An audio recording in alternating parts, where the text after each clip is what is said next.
Hi friends, ಇವತ್ತು ನನಗೆ ಯಾಕೋ ಗುಲಾಬ್ ಜಾಮೂನ್ ತಿನ್ಬೇಕು ಅನಿಸ್ತಿದ್ರೆ ಇವತ್ತು ನಾನು ತೊಗೊಬಂದೆ ಹೋಗಿ. ನೋಡಿ, ನಾನೆಲ್ಲ ಮಿಲ್ಕಿಬಾರ್ ತಿಂತಿದ್ದೀನಿ. ನೋಡಿ, ನಮ್ಮಮ್ಮ ಇದು ಗುಲಾಬ್ ಜಾಮೂನ್ ಕಟ್ ಮಾಡಿ ಇವಾಗ ಹಾಕ್ತಾರೆ. ಹಾಕಮ್ಮ ಬೇಗ.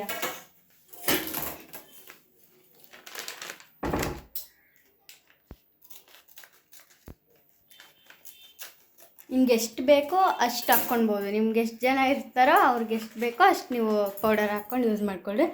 ನಾವಾದರೆ ನಮ್ಮ ಮನೇಲಿ ಇರೋದು 5 ಮೆಂಬರ್ಸ್, ಅದರಲ್ಲಿ ಜಾಸ್ತಿ ಯಾರೂ ತಿನ್ನಲ್ಲ, ಅದಕ್ಕೆ ಒಂದು ಸ್ವಲ್ಪ ಮಟ್ಟಿಗೆ ಹಾಕ್ಕೊತಿದ್ದೀವಿ.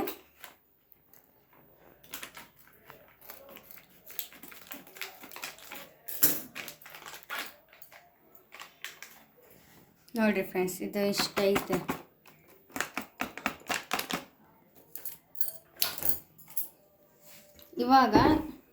ಇವಾಗ ಫ್ರೆಂಡ್ಸ್ ಇದನ್ನು ಸ್ವಲ್ಪ ಬಿಸಿ ಮಾಡಿ ಹಂಗೆ ತಣ್ಣಗಾಗಿರೋ ಹಾಲು ಇರ್ತತ್ತಲ್ಲ ಅದ್ರೊಳಗೆ ಹಾಕ್ಕೊಂಡು ಚೆನ್ನಾಗಿ ಮಿಕ್ಸ್ ಮಾಡ್ಕೊಳ್ಬೇಕು. ಕೆನೆ ಇಳಿಲಿಲ್ಲಂಗೆ ನೋಡ್ಕೊಳ್ರಿ.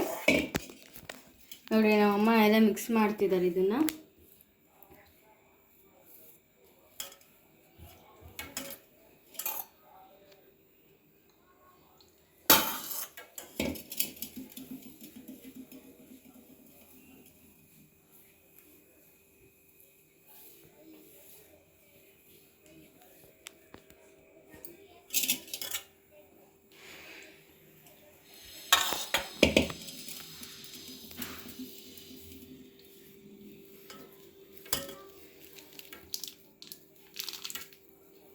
ಭಾಳ ನಾವು ಮುದ್ದೆ ಮಾಡ್ಕೋಬಾರ್ದು. ಎಷ್ಟು ಬೇಕೋ ಅಷ್ಟೇ ಹಾಲು ಹಾಕ್ಕೋಬೇಕು. ಇದಕ್ಕೆ ಭಾಳ ಹಾಕ್ಕೊಂಡ್ರೆ ಮತ್ತೆ ತ್ಯಾವ ಆಗಿಬಿಡುತ್ತೆ, ಮಾಡೋಕ್ಕೆ ಬರೋದಿಲ್ಲ. ಹಿಂಗೆಲ್ಲ ಕಲಿಸ್ಬಿಟ್ಟು ಇದು ಒಂದು ಗಂಟೆ ಹೊತ್ತು ಇಲ್ಲಾಂದರೆ 1/2 ಅವರು ಆ ಥರ ನೆನೆಯಕ್ಕೆ ಬಿಡಬೇಕು.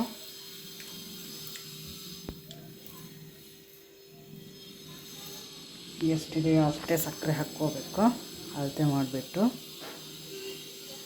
ನಮ್ಮ ಮಗಳು ಇವತ್ತು ಗುಲಾಬ್ ಜಾಮ್ ತಿನ್ನಬೇಕಂತ ಆಸೆ ಪಡ್ತಿದ್ದಾಳೆ, ಅದಕ್ಕೆ ಮಾಡ್ತೀನಿ. ನಮ್ಮ ಮನೆಯವ್ರಿಗೂ ಇಷ್ಟ, ನಮ್ಗೆ ಇಷ್ಟ ಎಲ್ರಿಗೂ. ನಮ್ಮ ಮಗ ಸಾಯಿ ಮನೋಜ್ ನಾಳೆ ಬರ್ತಿದ್ದಾನೆ, ಅವನಿಗೂ ಸ್ವಲ್ಪ ಮಾಡೋಣ ಅಂತ ಮಾಡ್ತಾಯಿದ್ದೀನಿ ಗುಲಾಬ್ ಜಾಮ್ ಅಂತ.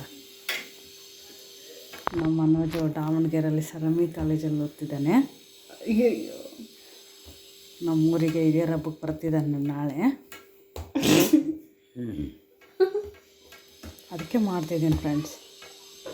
ನೋಡಿ ಫ್ರೆಂಡ್ಸ್, ನಮ್ಮಮ್ಮ ನನಗೋಸ್ಕರ ಮಾಡ್ತೀನಿ ಅಂದ್ಕೊಂಡ್ರೆ ನಮ್ಮ ಅಣ್ಣ ನಾಳೆ ಬರ್ತಾನಂತ ಅದಕ್ಕೆ ಮಾಡ್ತಿದ್ದಾನಂತ. ನೋಡಿ, ಅಲ್ಲ ಫ್ರೆಂಡ್ಸ್, ನನ್ನ ಮಗಳಿಗೋಸ್ಕರನೇ. ನನ್ನ ಮಗ ಏನು ಭಾಳ ಸ್ವೀಟ್ ತಿನ್ನೋದಿಲ್ಲ. Bye friends. Bye mummy. Bye. Next ವಿಡಿಯೋನ ನಾವು ಅಪ್ಲೋಡ್ ಮಾಡ್ತೀವಿ ಹೆಂಗೆ ಮಾಡೋ ವಿಧಾನ ಅಂತ. ಓಕೆ, ಬಾಯ್.